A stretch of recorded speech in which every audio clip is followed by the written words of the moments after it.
Bom dia, bom dia Bom a dia. todas. É um Bom prazer estar dia. aqui, mais esse café com política e afeto, né? Essas trocas que a gente está propondo aqui. Então, nós estamos aí com uma pré-candidatura à vereança aqui do município de São Paulo. Eu sou Ruth Alonso, componho, né, essa pré-candidatura da coletiva Nós Mulheres, que é uma coletiva formada por mulheres trabalhadoras, né, da classe trabalhadora, em sua maioria, né, promotoras legais populares, somos feministas, antirracistas, anti-LGBTfóbicas e anticapitalistas, e a gente está usando esses espaços, né, das lives, desses encontros, para fazer o que a gente sabe fazer, que é formação em direitos, que é discutir política, né, que é compartilhar, né, conhecimentos entre a gente, com as nossas companheiras, para buscar uma transformação aí da nossa sociedade, da nossa cidade, né? Que seja uma cidade que respeite, né, a vida das mulheres, e a gente sabe que quando respeita a vida das mulheres, respeita a vida de todos e todas, né? Das crianças, dos homens também. A gente está propondo esse espaço de conversa, né? Todos os domingos, às 11 da manhã, e também às quartas-feiras, por volta das 20 horas, né? Mais ou menos. E a gente vai, então, aqui compartilhando. Hoje, nessa manhã, a gente vai falar sobre nada mais, nada menos a Lei Maria da Penha, que completa 14 anos, agora no dia 7 de agosto. Então, a gente vai bater um papo sobre isso, ver a questão, né, também da história, né, de 14 anos, falar do Abraço Solidário, né, que é uma iniciativa, né, da União de Mulheres, das Promotoras Legais Populares, né, vamos explicar aí o que é também. E nessa manhã, a gente tem para compartilhar aqui companheiras muito queridas, né? Enfim, a Melinha Teles, né, que é nossa referência, muito querida, uma pessoa que acho que até a gente está propondo esse espaço aqui tem muito a ver com toda a movimentação, né, Melinha, no sentido de pensar da ocupação das mulheres, né, da luta feminista, antirracista, anti-LGBTfóbica. E a Melinha isso, é uma das vozes, né, do feminismo aqui da América Latina, é referência na luta pela memória, verdade e justiça, foi militante e presa política na época da ditadura militar, é uma das fundadoras da União de Mulheres e daqui de São Paulo, e trouxe, né, o projeto de promotoras legais populares para cá para o Brasil, que já estamos no 26º ano, né, de promotoras aqui na cidade de São Paulo, e também uma das organizadoras e fundadoras também do projeto Maria Marias, que acontece em parceria com o IBCCRI em relação à educação popular feminista, né, para mulheres. E a queridíssima, né, Rosângela Martins, que é advogada formada pela Universidade de São Francisco, promotora legal popular também, integra a articulação política da Mandata Quilombo, da deputada Érica Malunguinho, e é militante do movimento negro e do movimento feminista. E a nossa queridíssima Claudilene Inês, que compõe aqui com a gente, né, essa construção coletiva para pensar a nossa cidade de São Paulo. Mulher negra, bissexual, graduada em enfermagem, filosofia, pós-graduada em direitos humanos e lutas sociais. É promotora legal popular desde 2018 e coordenadora também das PLPs, co-coordenadora aqui de São Paulo. Participou do projeto Maria Marias em 2018 e atualmente compõe a coordenação. E eu que estou aqui com vocês, vamos desfrutar. E tem mais companheiras no suporte, né? Então a coletiva é isso. A Kelly está aí no suporte hoje com a gente. Vamos embora bater papo, então, né? Falar daquilo que a gente gosta de falar. E aí, só para dar uns dados aí para a gente botar água nesse caldo, né? E aí, assim, quando passa também, vocês falem, né? Eu apresentei, mas né, fiquem à vontade para ampliar as apresentações, né? A gente está falando da Lei Maria da Penha, né? Estava consultando aqui uma matéria da revista Asmina, recente, de 17 de junho de 2020, que trouxe, né, alguns dados, né? E dentre esses dados, né, a gente se questiona, e depois eu posso apresentar, né, eles para a gente, mas como é que está a Lei Maria da Penha 14 anos depois, né? O que aconteceu com ela, avanços, retrocessos, né, a questão da efetividade. E aí acho que o bate-papo hoje é para falar sobre isso, né? Haja vista que o Brasil ele tem a terceira melhor legislação, né, apontada pela ONU de enfrentamento à violência. A Lei Maria da Penha é a terceira melhor classificada, né, como a terceira melhor legislação, mas a gente tem dados antigos do quinto país que mais mata mulheres, né?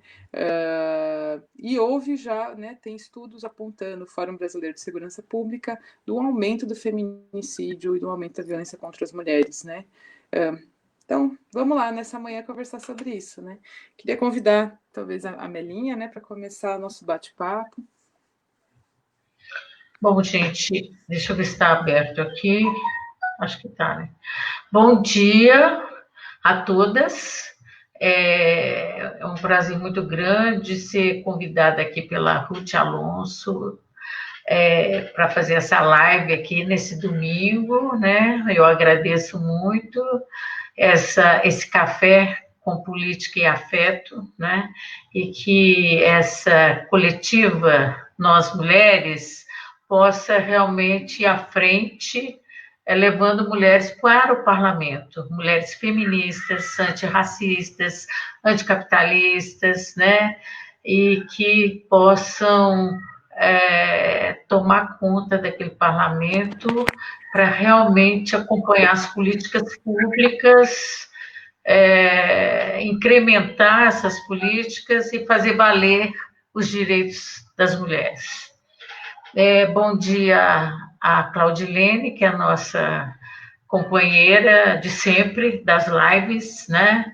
Eu estou com a Claudilene em várias oportunidades, e bom dia também a Rosângela Martins, que é minha amiga, foi minha colega, né, lá da faculdade e do movimento feminista. Eu tenho muito orgulho da Rosângela, porque eu vi a Rosângela assim, novinha, começando, né, engatinhando nesse movimento, e está aí engajada, né? Está aí de corpo e alma, com muito afeto e com muita política.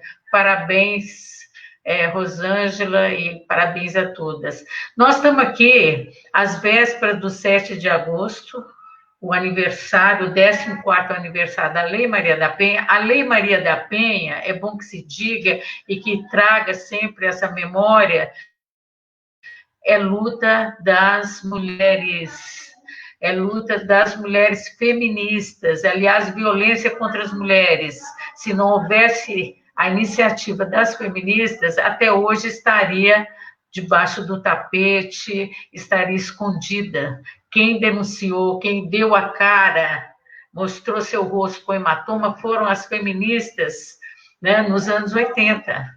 Nós estamos aqui fazendo 40 anos, são 4 décadas que nós vamos às ruas mostrar que essa violência existe, que a violência contra as mulheres, e que as mulheres apanham, são espancadas e são mortas porque são mulheres. Há uma misoginia, um ódio às mulheres muito forte. Nós vivemos numa sociedade patriarcal, racista, sexista, e isto é que está aí a causa principal da violência. Então, essa violência contra as mulheres é assunto muito sério. É assunto muito sério e é uma questão estrutural da sociedade. A sociedade brasileira foi construída a partir da violência racista e da violência sexista. Esses 2 pilares é que fizeram com que a sociedade e o Estado brasileiro se formasse, se forjasse, e nós estamos vivendo hoje, talvez, um dos maiores resultados desse Estado violento, autoritário, né, racista. Nós estamos vivendo hoje na pele. Muita gente está vivendo. Só que nós, mulheres, nós conquistamos muitos direitos, né? É bom que a gente diga isso, né? O projeto Promotoras Legais Populares e o projeto Maria Marias, os 2 projetos que a gente participa, esses 2 projetos são resultado de conquistas. Nós vamos lá discutir o quê? Nós conquistamos, só que nós não queremos ficar só no campo formal, no campo das leis tem lá na Constituição, mas nós queremos que isso seja transformado em direitos para o nosso cotidiano, para a nossa vida. Então, é por isso que a gente faz essa educação popular em direitos, tanto nas promotoras legais populares, quanto no Maria Marias. E a Lei Maria da Penha é resultado desses movimentos, dessas ações que se dão no mundo inteiro e no Brasil. Nós começamos aqui a mostrar na rua, eu me lembro no ano de 1980, exatamente. E aí, então, a Lei Maria da Penha veio, ela, como disse a Ruth, é a terceira melhor lei do mundo, né? Que é a Organização das Nações Unidas, a ONU, é que fez esse estudo e mostrou. Né? Então, nós temos um instrumento legal importantíssimo que a gente não pode perder e deixar para lá, não. Embora a gente esteja vivendo um momento difícil, momento da pandemia, uma dificuldade para o mundo inteiro, e no Brasil em especial, porque aqui não tem, digamos assim, vontade política, né, da liderança nacional de enfrentar a pandemia, de enfrentar o Covid-19 de forma séria. Então, as políticas que vêm sendo adotadas, que a gente tem que chamar de políticas, parece que não, né? Mas são políticas, infelizmente são políticas. Nem toda política é boa. Nós estamos falando aqui de política com afeto, mas nem todas são. Tem muitas políticas que são as políticas, as necropolíticas, são as políticas da morte. É o caso desse governo que está aí, né? Então, a pandemia está descontrolada, essa Covid-19 está descontrolada. Chegamos ao ponto, né, eu tenho que falar isso que me incomoda muito, de colocar para os pais e mães decidir se levam na escola ou não as crianças. Ora, gente, só falta fazer, né? Eu fiquei pensando, só falta fazer uma assembleia de bebês, né, recém-nascidos. Vocês querem ir para a creche ou não? Né? Parece, para quem é desavisado, está vivendo a vida de forma alienada, parece que é democracia. Isso não é, isso é irresponsabilidade, né? Isso é crime. Você jogar para a família se deve ou não funcionar a creche, se deve ou não funcionar a escola. Isso é uma questão de saúde pública, política pública, é um respeito à vida. Ou a gente protege a vida, né? E isso cabe ao Estado brasileiro, porque está lá na Constituição. Esse direito à vida é o bem maior, então tem que ser defendida, seja de pessoas brancas, seja de pessoas pretas, seja de indígenas, independente da cor, da pele, independente da classe social, independente da origem, se está no campo, se está na cidade, se está na aldeia, não interessa, tem que proteger a vida. Né, independente da orientação sexual, da diversidade sexual, independe. Todas as pessoas têm direito à vida, está lá na Constituição. E isso não está sendo respeitado. Quer dizer, nós estamos fazendo esse abraço solidário num momento em que a vida está sendo desrespeitada de uma forma cruel, porque a pandemia tem atingido principalmente a população pobre, periférica, negra, todo mundo sabe disso, pega aí as pesquisas, né? Recentemente saiu uma pesquisa aqui da cidade de São Paulo, na população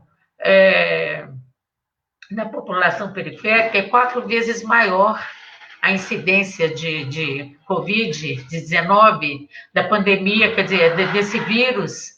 Não está igualmente distribuído, não, porque a classe rica tem proteção. Agora, a grande maioria, que são as pessoas pobres, estão sem proteção. Então, nós vamos fazer o 7 de agosto, o abraço solidário, de forma virtual. Nós não podemos fazer como a gente sempre fez todo ano, que é da gente abraçar, da gente ir para a rua, da gente falar, né? Das nossas queixas, dos nossos desejos, das nossas vontade de ver as mulheres viverem uma vida sem violência. Nós vamos ter que fazer um virtual, né, uma live como essa, vai ser dia 7, das 12 às 13 horas. Sabe? Depois a Claudilene pode até dar mais informações. Mas o importante é que esse abraço, nós estamos chamando as cidades para participar, né? Então, ontem mesmo nós fizemos uma reunião que tinha umas 30 cidades, né, Claudilene, a Ruth, que participaram.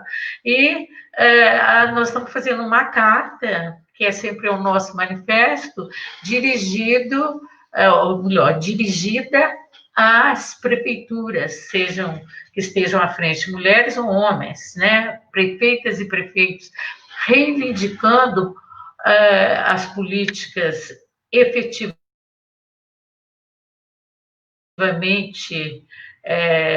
de aumento da violência contra as mulheres, que é uma demanda desde atender as mulheres via eletrônica, via virtual ou via presencial, mas que haja cuidado com a vida da mulher atendida, assim como com a vida das mulheres que atendem, as trabalhadoras que estão atendendo essas mulheres, né, que sejam também preservadas e recebam os cuidados garantidos aí para evitarem a contaminação. Então, nós estamos fazendo essa carta, aliás, está pronta, depois quem quiser assinar, nós estamos assinando assim, e não vai dar para assinar uma por uma, a gente está colocando promotoras legais populares de São Paulo, promotoras legais populares de Campinas, promotoras legais populares das cidades, algumas entidades, como a União de Mulheres de São Paulo assina, como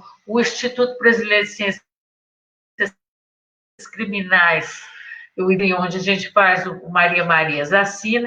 Aliás, nós recebemos do Instituto um apoio, né? Vai ser o anfitrião dessa live e gostou muito de ver a nossa carta, achou que muito importante. Então, essa carta, ela deve ser a Yara Rosa e a Gilda. Gilda, um beijo grande para você, querida, amada.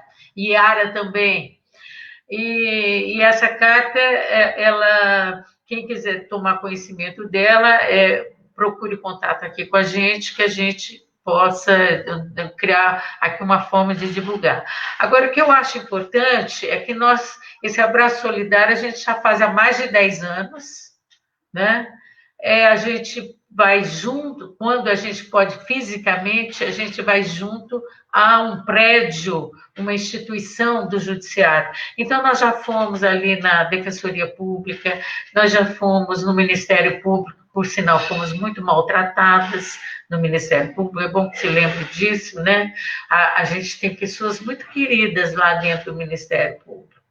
Mas o dia que nós chegamos lá, nós fomos muito maltratados. Não esqueçamos disso também, né? E, aliás, eu queria lembrar, gente, eu estou falando demais, mas eu tenho que lembrar de uma mulher que estava com a gente nesse dia, que é a Margarida Jerônimo, uma promotora legal de Pernambuco, e que morreu este ano, ela morreu recentemente. A Margarida Jerônimo, ela fez um discurso muito bonito lá na hora que nós fomos entregar a nossa carta para o Ministério Público, porque eles receberam a gente com a polícia militar, como se a gente tivesse... Inclusive, o policial militar mandou tirar um cartaz que estava escrito pelo fim da violência doméstica. Ele mandou, disse que esse cartaz era ofensivo. Olha, aonde que nós chegamos, né? Então, a gente faz um abraço solidário, a gente celebra uma conquista, mas a gente vê ainda as dificuldades concretas que nós temos de ver esta lei ser uma política pública.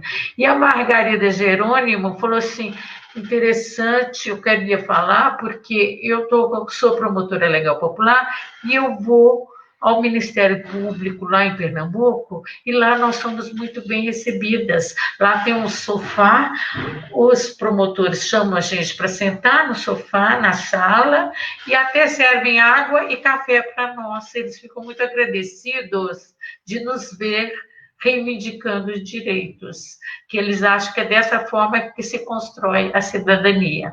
Então, nós fazemos isso. Este ano, nós teríamos que estar abraçando as prefeituras, para que as prefeituras cuidassem de forma mais efetiva, mais responsável dos centros de atendimento às mulheres em situação de violência, o que não vem acontecendo, inclusive em São Paulo, né? As trabalhadoras são muito maltratadas, são muito vulneráveis, e as mulheres não têm tido a infraestrutura necessária para ser atendida, porque até para ser bem atendida, você tem que ter um celular. Você sabia disso? Tem que ter um celular, e não é só o aparelhinho, não. Você tem que ter o celular com crédito, para poder ouvir e falar com as pessoas. Então, basicamente, eu fazendo assim, um resumo do resumo, é isso que nós vamos fazer no dia 7. Todo mundo se liga nessa, gente. Vamos celebrar e vamos reclamar também, né? Pelos nossos direitos, pela vida das mulheres. Obrigada, gente. Obrigada, Melinha. Cláudia. Nós que agradecemos. Ai, desculpa. A gente que agradece, Melinha. É um prazer estar aqui com você.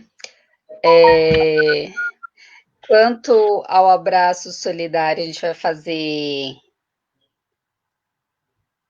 via YouTube da União de Mulheres. Então, dia 7, do meio-dia a 1. Então, quem se interessar, né, querer assinar a carta, como a Melinha falou, entre em contato conosco. E também esteja online no dia para poder participar, fazer os comentários, como aqui. Muito obrigada a quem está comentando. Bom dia para todas vocês. São maravilhosos. Beijo para a Gilda. A Melinha é muito querida. Os comentários, todo mundo te admirando, concordando com o que você fala, desejando um bom dia. A Evelyn, ela disse exatamente o que a Melinha está dizendo. As pessoas vulneráveis estão mais vulneráveis ainda, submetidas à crueldade da releitura e do Estado. Ademais, a violência contra a mulher e as crianças aumentou espantosamente nesse governo e ainda mais na pandemia. Então, como a Evelyn disse, são duas coisas que fizeram ainda mais aumentassem, né? Contribuíram para o aumento, que é um Estado que é omisso, né? Que vai aos poucos fazendo essa política de não olhar. E a pandemia auxiliou ainda mais, né? Porque todos ficaram em casas e, como a gente falou numa outra conversa aqui, né? No Café com Política, é justamente isso. Temos que ficar isoladas, porém essas mulheres que estão vulneráveis ficam isoladas com quem, né? Então é isso. Rosana, quer dizer, Ruth. Eu chamo a Rosângela mesmo para compartilhar aqui com a gente. Obrigada, viu, Cláudia? Obrigada, Melinha. Bom dia, gente. Eu caí, tive que entrar aqui pelo celular, mas são essas adaptações aí da nova vida, né? Desse novo normal. E é sempre um prazer trocar com vocês, porque é um momento de grande aprendizagem, né? Eu sempre aprendo muito. E para mim é muito caro, assim, muito importante falar sobre a Lei Maria da Penha, porque exatamente no momento que a lei estava sendo promulgada, estava vindo, a gente estava suscitando o debate sobre a Lei Maria da Penha, sobre a implementação, sobre como que se daria essa lei. Foi o momento que eu entrei no curso de PLPs, né? Foi em 2007, faz um tempinho já, 2007, e a lei tinha acabado de ser promulgada, estava saindo do forno, né? Depois eu também tive a oportunidade de participar do curso Marias, acho que em 2008, 2009, mais ou menos, e eu estagiava na Defensoria Pública na área de família, então estava tudo ali, um caldeirão de efervescência mesmo, né, sobre essa temática.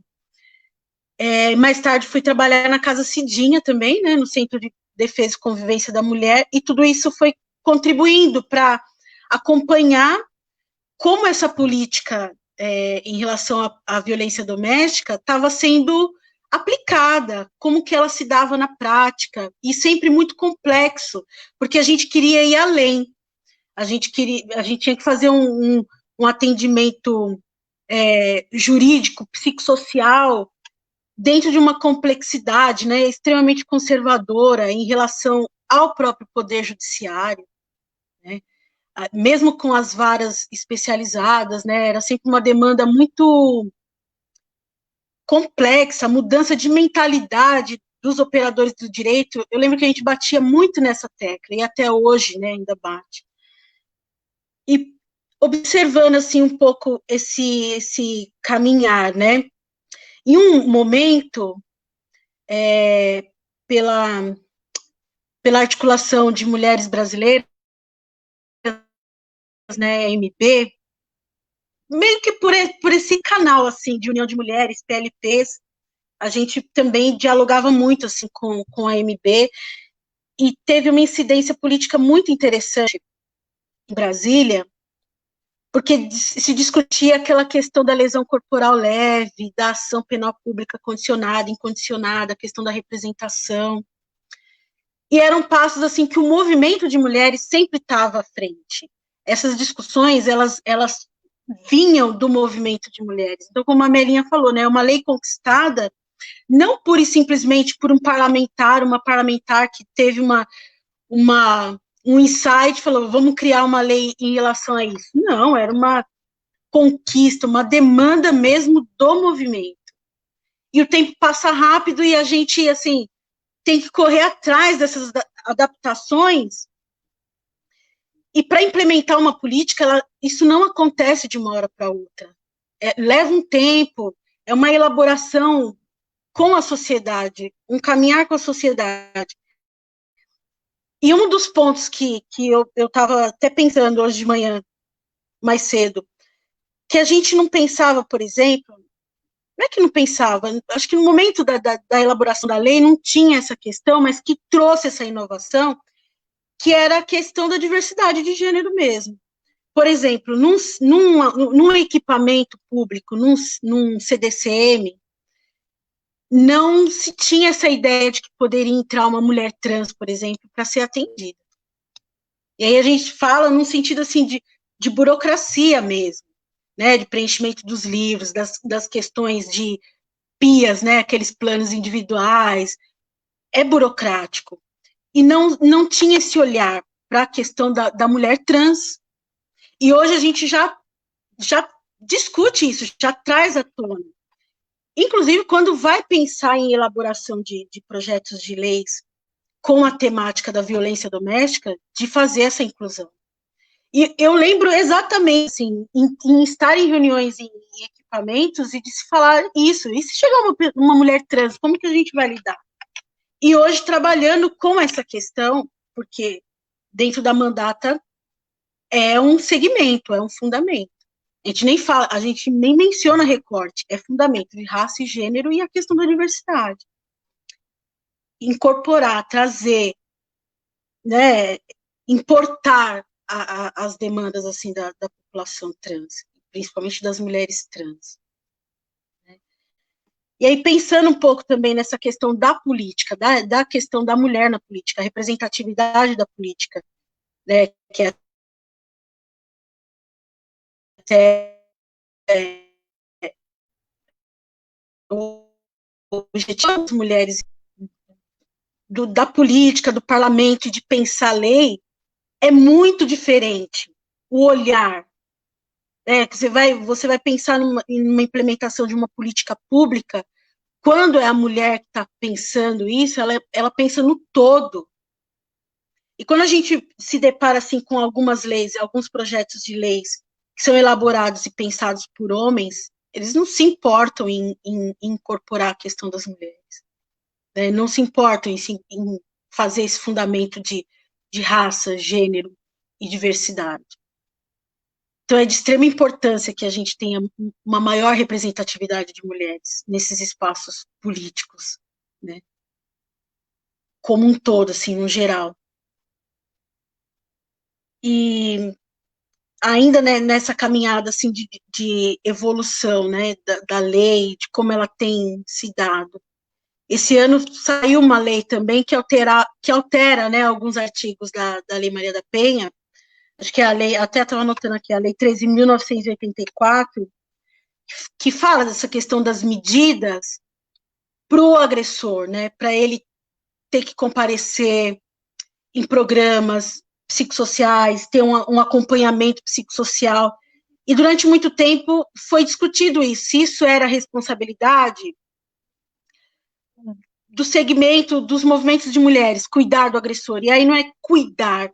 Hoje eu tenho um outro olhar. Antes eu era um pouquinho mais, que uma ideia um pouco mais radical, de que não cabe ao movimento de mulheres pensar isso. Não é da nossa responsabilidade. Não tem que sair, né, da dotação orçamentária dos programas de mulheres.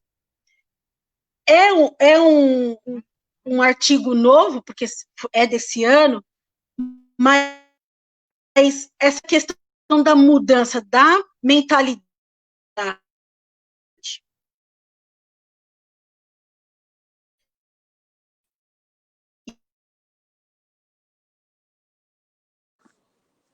Acho que a Rô daqui a pouco ela volta, né? Mas só acho que pegando um pouco, dialogando com o que a Rô já está trazendo aqui para a gente, né? Em relação às alterações, né, da Lei Maria da Penha, essa reportagem que eu falei, né, da revista Asmina, ela trouxe que de propostas de alteração, em 2019 houve um aumento de 6 vezes o número de propostas. Isso quer dizer o quê? Que em 2018 a gente tinha 14 propostas de alteração e em 2019 passaram a 81 propostas, né? O Rô, só aproveitei que, né, você está aí, né, na internet para falar que essa revista, né, das Asmina, ela trouxe que a Lei Maria da Penha tem uma infinidade de propostas de alteração dela, né? O levantamento era que 2019 tinha aumentado em 6 vezes, porque em 2018 tinha 14 propostas, 2019 passou a 81 propostas. Dessas propostas, a grande maioria delas, né, uma de cada 5 propostas não é favorável às mulheres. E a maioria dos autores são homens, dialogando com o que você trouxe, né? E dessas propostas não favoráveis às mulheres, 75% são de autoria masculina. Né? Então, só para dizer que a Lei Maria da Penha está no foco, né, dessas propostas, mas que não necessariamente são beneficiosas às mulheres. Te passo aí a voz já de novo. Desculpe. Era exatamente sobre isso, que quando eles pensam, e aí falo eles, né, porque a gente é minoria ali naquele espaço da Lesp, e é um grupo que choca ainda. Choca porque eles não estão acostumados a ver, assim, um gabinete, um monte de mulher preta, né, que é totalmente diferente ali daquela coisa cinza, heteronormativa, muito pregada, né, impregnada, enraizada, muito consolidada ali, e é muito real quando você fala que a maioria dos projetos são elaborados e não pensam na questão da mulher, né, eles não estão nem um pouco preocupados com isso. E aí, em meio dessa pandemia toda, né, a Melinha bem lembrou dessa vivência que a gente está, dessa experiência infeliz que a gente está passando de pandemia, e que é, de fato, uma necropolítica mesmo. E aí, quando a gente pensa em elaborar algumas medidas emergenciais, porque a gente está trabalhando muito em cima disso, e a gente olha, por exemplo, para a questão das pessoas que estão em situação de rua e que não tem como vivenciar isolamento social, não tem como falar em distanciamento social, em prevenção, em um grande projeto que foi elaborado dentro da Lesp, a gente previa vagas em hotéis, né, hospedagem para mulheres em situação de violência, para pessoas em situação de rua, principalmente idosos, que estavam mais expostos ali ao contágio e outras doenças também que já são comorbidades previstas, né, para essa população. E a gente tentou incluir também as mulheres trans para essa questão. E não entrou, né, não foi aprovado. O projeto geral foi aprovado, mas digo assim, algumas emendas que a gente precisou pensar incluir nesse projeto. Até entrou a questão da população em situação de rua, assim, com muita dificuldade, mas a questão das mulheres trans em situação de violência para serem hospedadas, né, serem abrigadas, em situações, assim, de extrema emergência, não entrou. E a gente, assim, sentiu, porque é uma política extremamente conservadora, né? Mas a gente pensou nisso por quê? O que a gente avalia também, que nesse período de pandemia, né, de isolamento social, tem aumentado consideravelmente a violência doméstica, que é espaço doméstico, né, espaço privado. E pensar política para essa questão do privado é pensar na política pública, na política geral, não tem como. O privado é político. Né? Mas é isso, eu acho que, resumidamente, meio que numa troca aqui, meio que sem elaborar muito, eu acho que era isso que eu queria trazer, assim. E seria interessante ouvir um pouco de vocês, a gente fazer essa troca. Com os trancos e barrancos saindo, levantando. Não, importante. Semana passada eu também tive problema com a internet. Eu acho que a internet está tentando nos boicotar. Eu acho que ela é dos operadores machistas, misóginos. A Fátima Freitas, ela faz um comentário nesse sentido, que ela fala, até hoje os operadores são conservadores machistas, julgando a violência doméstica contra as mulheres. E é bem isso, né? É justamente esse, eu falei estereótipo, não. Mas essa característica de quem julga são homens, brancos, essa coisa cinza que você falou, eles estão julgando justamente uma causa que, para eles, sobre eles tem mais a ver com os agressores do que, né? Exatamente. E, Rosângela, desculpa, gente, eu tô com a mania de pegar sempre os apelidos. Você falou uma coisa que tá reverberando até agora. Foi uma das pequenas falas, eu acho que é interessante uma conversa, é assim, né? É uma fala, fica reverberando. Você falou que você não vocês e a Erika Malonguinho, né? Vocês não falam recorte, vocês falam fundamento.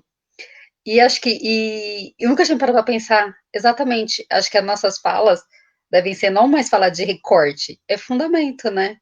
As nossas lutas são pautadas, é fundamentada justamente nessas questões. E eu ainda estou pensando nisso, assim, o assunto está interessantíssimo.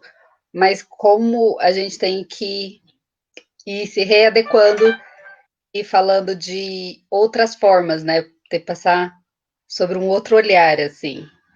E é isso que eu tô pensando. A Fátima Freitas, ela também fala que a luta tem que continuar mesmo, ainda mais agora neste governo. E a Fátima também, ela está com outro comentário, Rosângela, né? E acho que vai ser você que vai comentar. E as próprias mulheres vítimas de violência questionam porque só elas têm que ter atendimento, sendo as agressoras, os homens têm que ser responsabilizados e passar por atendimento acerca da violência deles contra as mulheres. Então, não sei, eu tendo que esse é mais voltado para você esse comentário. Ou a Belinha também, pelo visto ela também pode comentar, Belinha. Está aberto o microfone? Vocês estão ouvindo? Ah, que ótimo. Não, é o seguinte, quando eu fui uma das pessoas que participei da elaboração da Lei Maria da Penha, né? E a Lei Maria da Penha, ela dá muito claramente dito, explícito, que é a Lei de Enfrentamento da Violência Doméstica e Familiar contra as mulheres.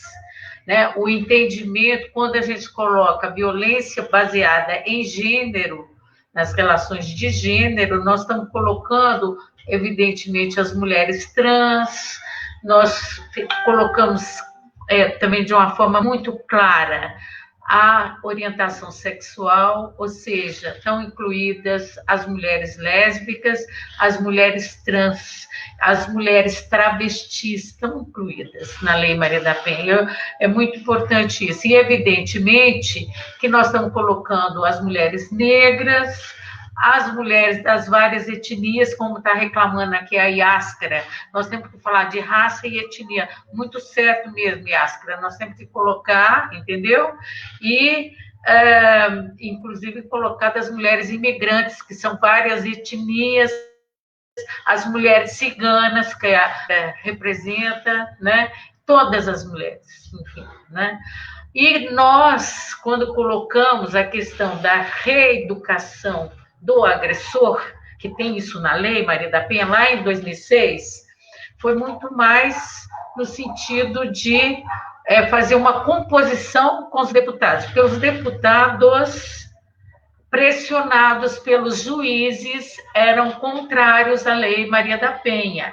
Não sei se vocês se lembram que essa lei foi muito tempo questionada se era constitucional ou não. Aliás, ela foi aprovada em 2006, promulgada, sancionada, mas ela só foi considerada, de fato, constitucional em 2012 pelo Supremo Tribunal Federal, que falou, calma aí, gente, isso aqui é Constituição.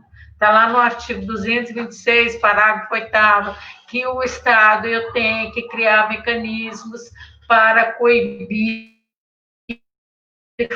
a violência no âmbito familiar. A Valquíria Rosa está colocando as mulheres deficientes, muito bem colocado, Valquíria, porque, inclusive, o nome Lei Maria da Penha é uma femenagem, né? Eu falo femenagem, uma celebração a Maria da Penha, que é uma cadeirante, que é cadeirante, inclusive, por conta da violência doméstica, porque o seu ex-marido tentou, por 2 vezes, matá-la, né? Ela sofreu 2 vezes tentativa de assassinato pelo marido e, como deficiente, inclusive está na lei isso, né? Tem um agravante quando se espancam uma mulher deficiente. Bom, a questão dos homens, né? Vou voltar aqui para a questão dos homens. Eu diria até que foi uma generosidade por parte das feministas de colocarem os homens, né? E nós somos generosas. Isso, nós é que lutamos lá atrás pela licença paternidade, não foram os homens, fomos nós, feministas, que ninguém menciona isso, ninguém conta isso na história, mas eu conto porque eu participei dessa luta, né? E lembro até que quando eles falaram que tinha que fazer a reeducação dos pessoas, que nós fomos deputados, a questão, as mulheres e homens aprendem a ser violentos, aprendem a ser agressores e aprendem a ser também vítimas. As mulheres aprendem. Quer dizer, nós nos conformamos em ser espancada porque somos mulheres. Isso foi a educação milenar que nós recebemos, né? Então, nós até falamos assim, por que não colocar a reeducação de mulheres e homens? E eles colocaram dos agressores, porque as mulheres também têm que ser atendidas. E se as mulheres estão reclamando do atendimento, é porque elas não estão sendo bem atendidas. Porque quando a mulher tem um bom acolhimento, ela não vai reclamar. Ó, que coisa boa a gente ter essa política com afeto, né? Que ela seja bem atendida, que ela seja bem orientada, que ela seja bem, enfim, bem recepcionada, digamos assim, por todo aquele sistema, para que ela se sinta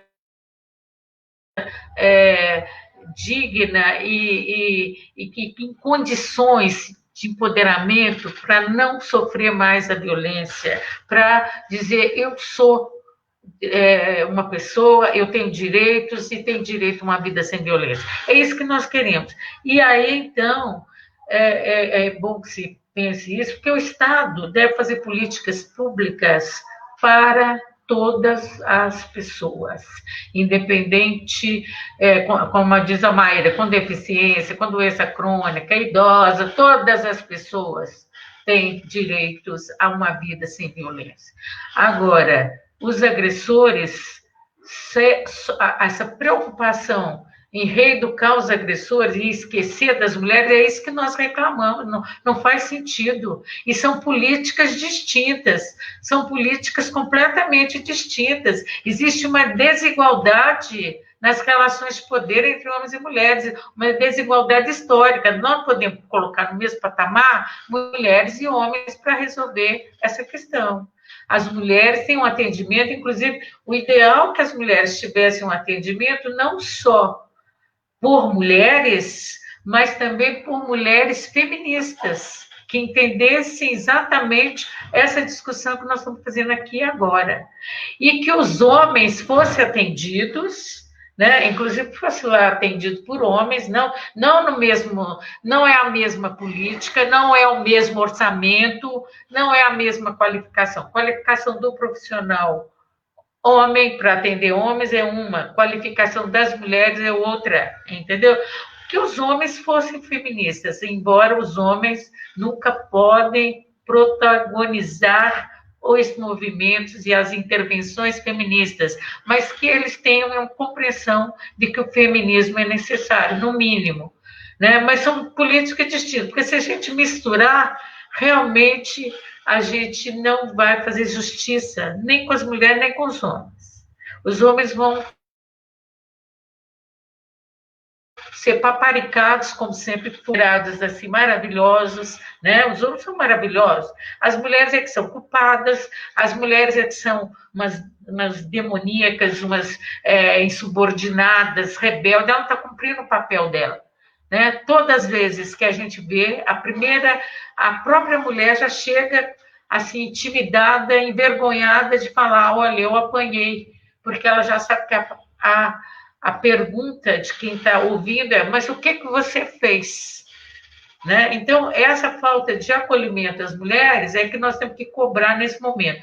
E, evidentemente, que os homens devem ser respeitados, devem aprender a ser educados a serem, no mínimo, respeitosos com as mulheres, porque são os homens que estão nos atacando por aí, na rua e dentro de casa. Né? A gente tem visto isso com muito mais frequência.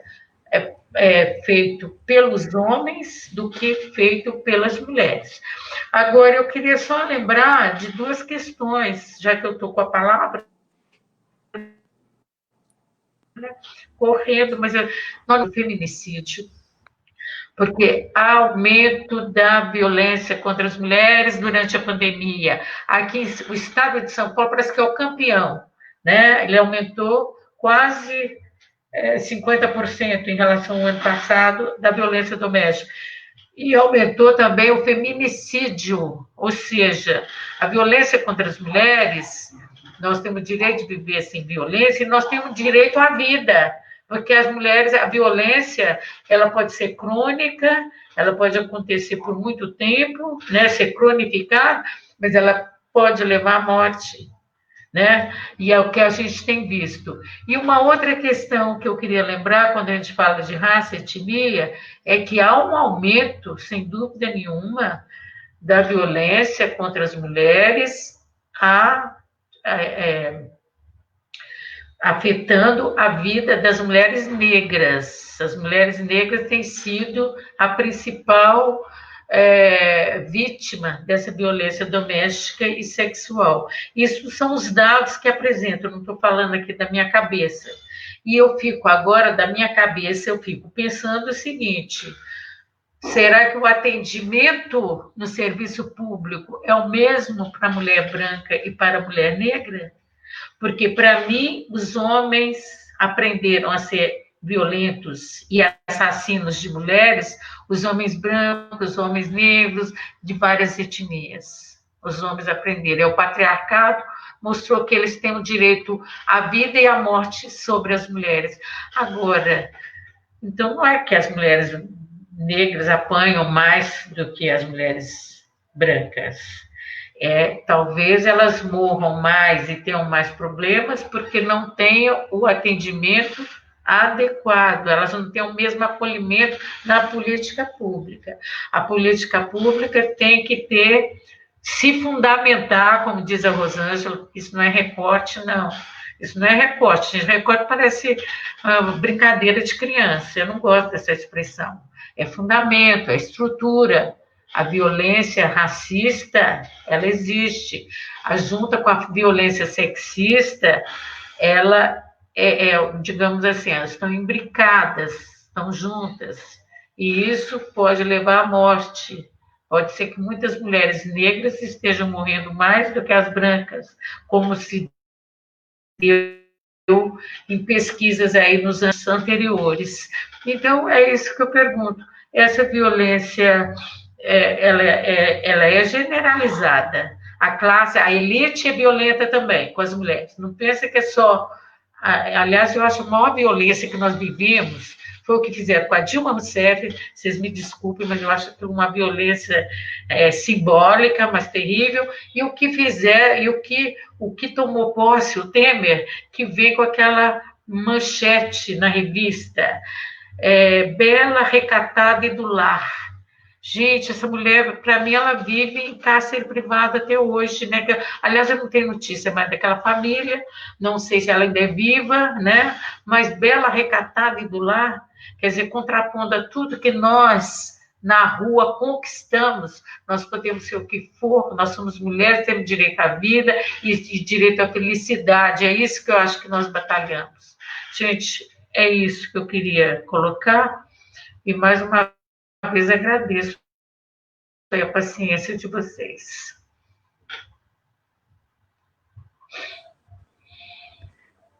Eu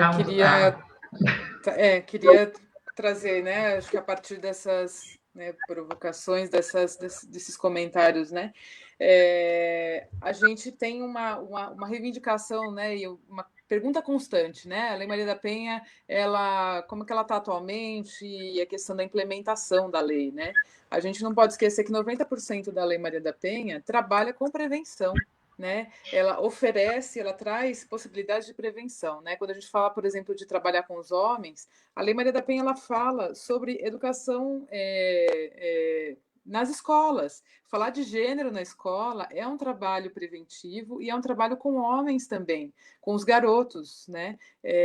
Já que a Melinha sempre traz, né, que aprende-se a ser violento.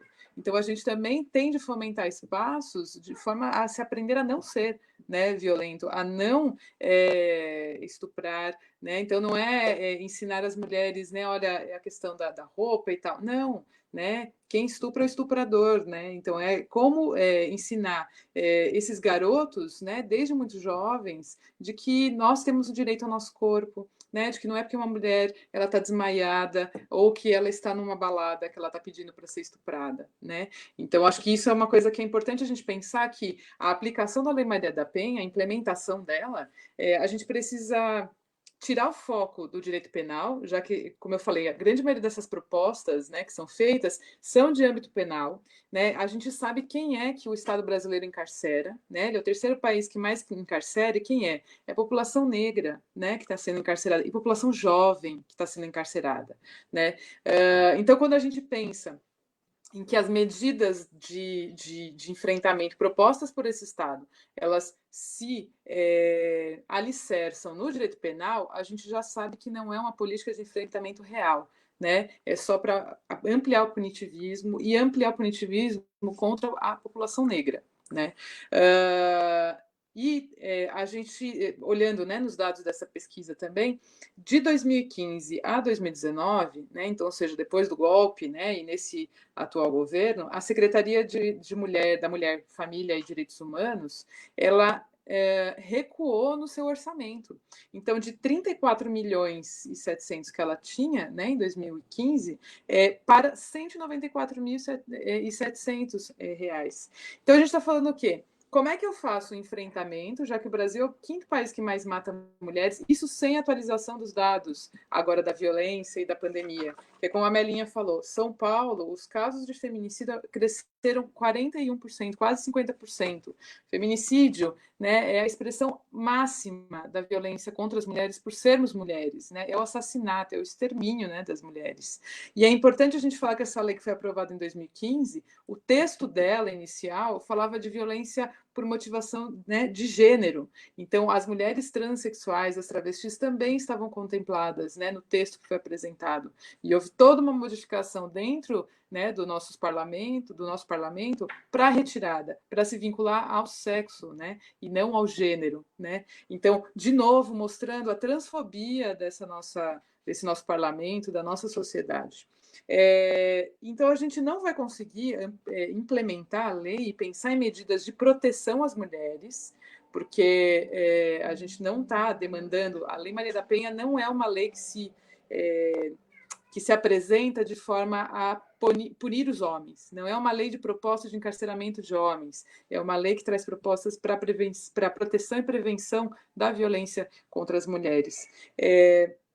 Se a gente não tiver orçamento para desenvolvimento de centros de referência, por exemplo, para a mulher, que a gente consiga ali oferecer atendimento psicológico, jurídico, social, espaços de convivência, né? Nessa pesquisa também que eu estou citando para vocês, diz que como é que a gente vai enfrentar se dentro dos 5.000 municípios que a gente tem mais ou menos no estado, nem 10% chegam a ter um centro de referência da mulher, né? E aí, para além de se ter o espaço, né, do centro de referência ali, é o que a Melinha trouxe, né? A gente precisa de mulheres feministas ali naqueles espaços, né? Rô já trabalhou, né, nesses espaços. A importância de a gente ter profissionais que tenham na sua formação, né, a formação feminista, antirracista, anti-LGBTfóbica, para entender que relacionamentos entre duas mulheres, a gente pode estar falando de violência, né, ali contra a mulher, praticada por uma outra mulher, né, relacionamentos compostos por travestis, por mulheres transexuais, elas podem estar sendo vítimas, né, de violência de gênero, e que a Lei Maria da Penha tem que respaldar nessas mulheres, e não só a lei, porque às vezes não vai ter uma proposta de acionar o judiciário,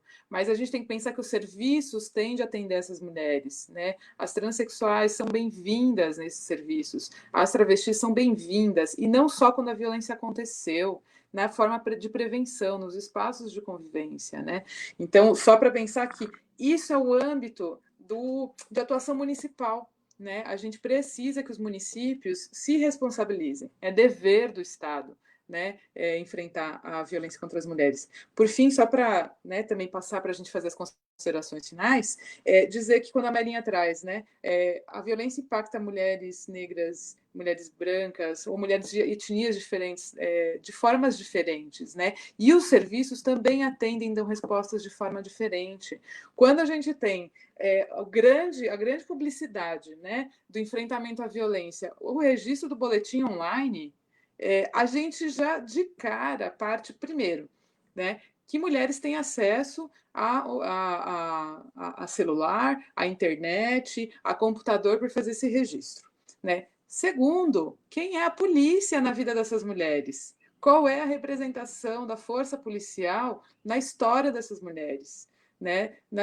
Como que a mulher negra da periferia entende que a polícia é espaço de proteção para elas se ela assassina seus filhos, né? Se ela estupra as mulheres, lógico, eu estou falando assim, não é a corporação toda, mas é uma corporação que a gente majoritariamente nesses últimos tempos tem visto o quê? Que ela é racista, né? Ela extermina, não tem vergonha alguma, né, de colocar o pé no pescoço de uma mulher negra, né, sendo filmado, de quantos casos que a gente tem de assassinato, né, de jovens, de crianças, né? No Rio de Janeiro a gente tem visto isso com muita frequência, né, das forças policiais em relação à população negra. Como é que eu digo para essa população que para sair da situação de violência doméstica ela tem que registrar a ocorrência e buscar a polícia? Né? Então, eu já estou dizendo que não é o caminho, né? Mas como é que a gente oferece alternativas que tenham uma perspectiva antirracista, né, feminista, anti-LGBTfóbica e anticlassista? Então, acho que é isso para a gente pensar nessa cidade que a gente quer, né, livre de violência, tem que contemplar todas as mulheres, né? E pensando nisso, como é que eu falo da mulher imigrante que não vai ter acesso porque não tem quem fale seu idioma, que às vezes não entende a sua cultura, que elas acham que não podem ir buscar um serviço público porque vão ser deportadas, né? E que elas, por não terem documentação aqui no Brasil, né? Então, enfim, só isso para a gente conversar, e acho que aí agora, né, a gente rumar para as considerações finais e agradecer.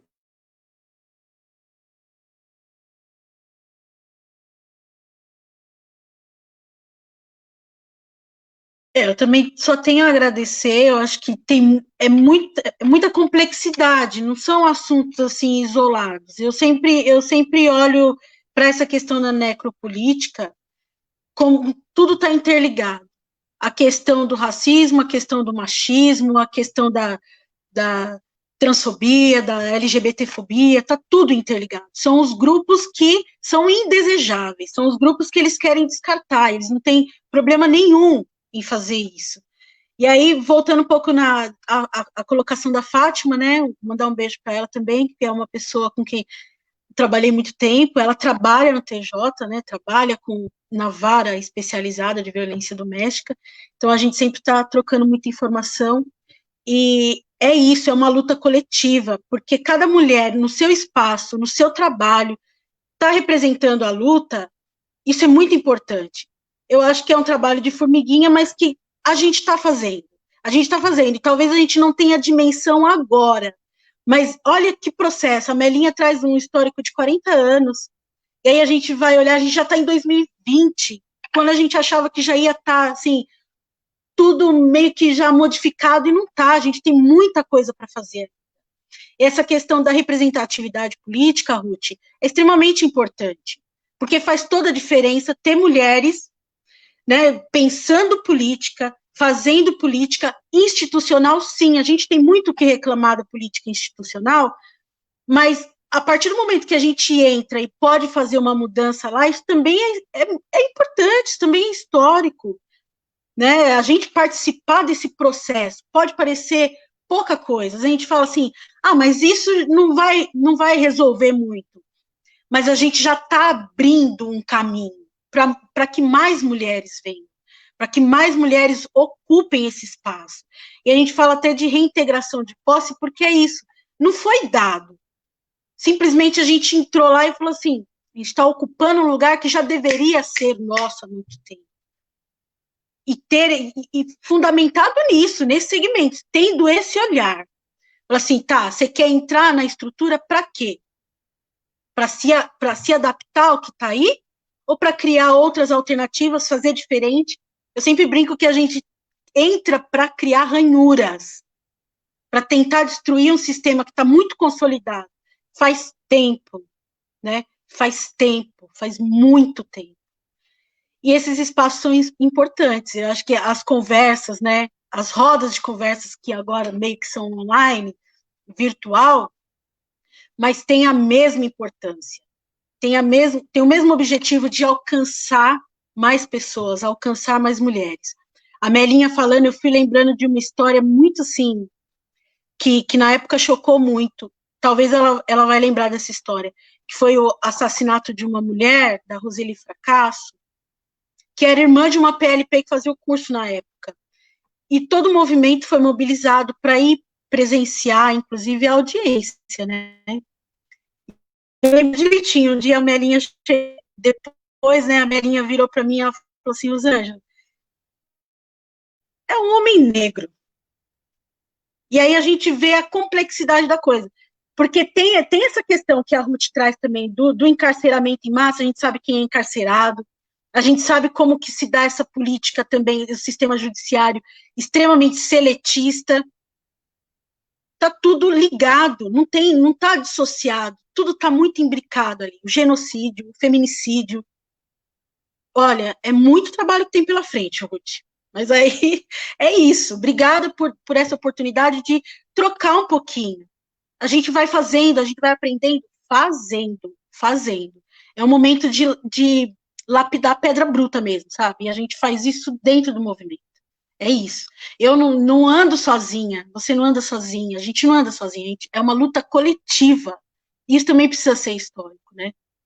E é isso, só tenho a agradecer por mais uma oportunidade, eu gosto muito de aprender com vocês, é sempre uma troca, assim, muito boa, muito importante.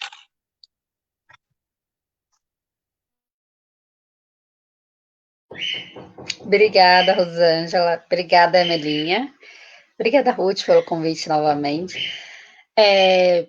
Não sei se no começo da live a Ruth se apresentou, se ela se apresentou realmente, porque nós temos aqui a Kátia Mendes, que ela questiona isso, né? Ela fala, Ruth Alonso, parabéns pela candidatura, mas eu tenho uma pergunta, você é filiada, né? Acho que a sua candidatura é filiada a qual partido? Então ela também quer saber isso. E temos dois comentários muito fofinhos, que é da Maíra, que fala, para a gente também falar oi pro gato, que passou aí diversas vezes na live, que também queria participar, e pro cachorrinho da Melinha, que também está na live e também participou. Mas muito obrigada a todos que estiveram aqui com a gente hoje pela manhã, fazendo os comentários, colocando as reflexões aqui nos comentários. Alguns foram durante a conversa aparecendo, no sentido de o que estávamos falando também era o que elas estavam comentando. Então, se não nomeamos cada uma, mas muito obrigado por assistir, por participar e por estar aqui nesse café da manhã. Igual falaram, né? É um tema muito importante que a gente precisa conversar. E é um café da manhã, né? Então a gente já acorda, vem para lá, falar desses assuntos. Então, muito obrigada. Eu também estava aqui com a minha caneca. Então, muito obrigada pela participação de todas vocês. E obrigada também pelas convidadas. E obrigada pelo espaço, Ruth.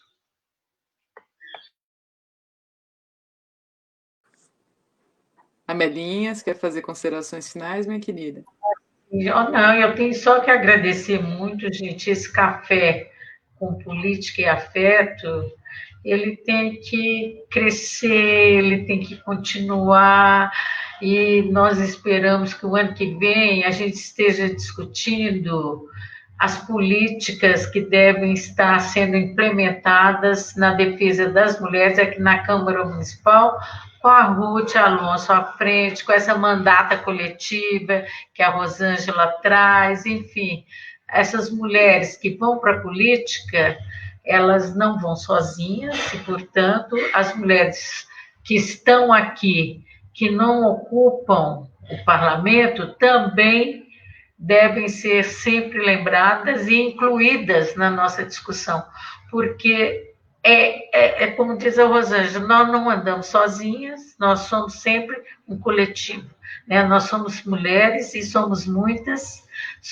trazemos uma diversidade, que é essa riqueza de pensamento, e que esse café com política e afeto ele continue, né? Eu gostei muito de participar e muita gratidão mesmo por vocês, mulheres, estarem aí aguerridas, essa luta vai pegar. E nós não podemos deixar perder nossos direitos, que eles estão todos ameaçados nesse momento. Um beijo grande, um bom domingo. Eu queria, agradecer muito, né, vocês terem aceitado prontamente o convite, né, é muita troca de afeto, né, a gente aprende aqui junta, né, Rô, a gente aprende, ensina, então é uma com a outra, com a mulherada que está aqui fazendo comentários. Hoje está difícil que eu estou no celular, eu estou vendo as letrinhas muito pequenininhas, e não consegui, né, também interagir muito com os comentários, mas queria só agradecer as companheiras, né, que participaram. Queria aproveitar e convidar, dia 5, na quarta-feira, às 8, a gente vai ter uma conversa sobre cultura nordestina, feminismo, arte e resistência, né? A gente tem que discutir, né? A arte, a semana que vem, né, pelo calendário aí, está colocada também como uma semana de cultura nordestina, né? E no domingo a gente vai estar com a Kelly e com a Lenira, né, para discutir um pouco mais a respeito dos serviços de atendimento às mulheres. E no dia 7, a gente vai ter, né, como a Melinha já convidou, o Abraço Solidário Virtual.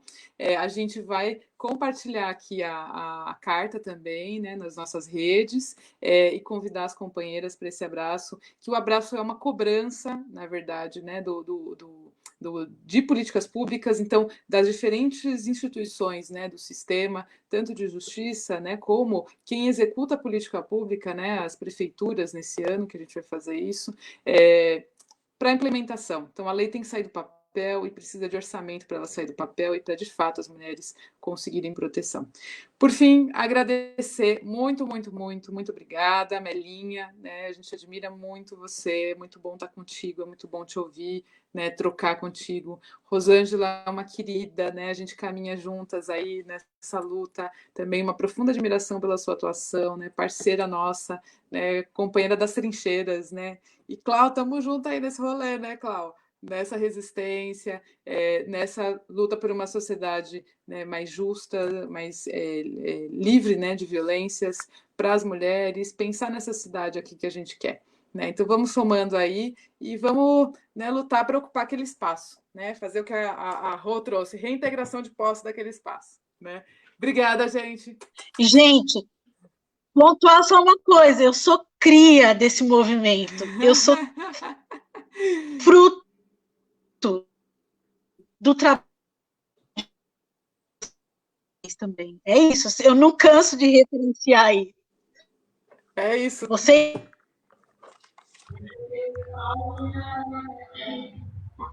Tamo junta nessa, né, Rô? Muito obrigada, viu, companheiras? Somos cria, né, Rô, desse movimento e dessa mulherada que veio antes da gente, que a gente está aprendendo com elas, né? E os caminhos que elas abriram, a gente está aí ampliando eles. Né? Obrigada, viu, gente? Obrigada. Beijo, bom domingo. Beijo. Tchau, tchau.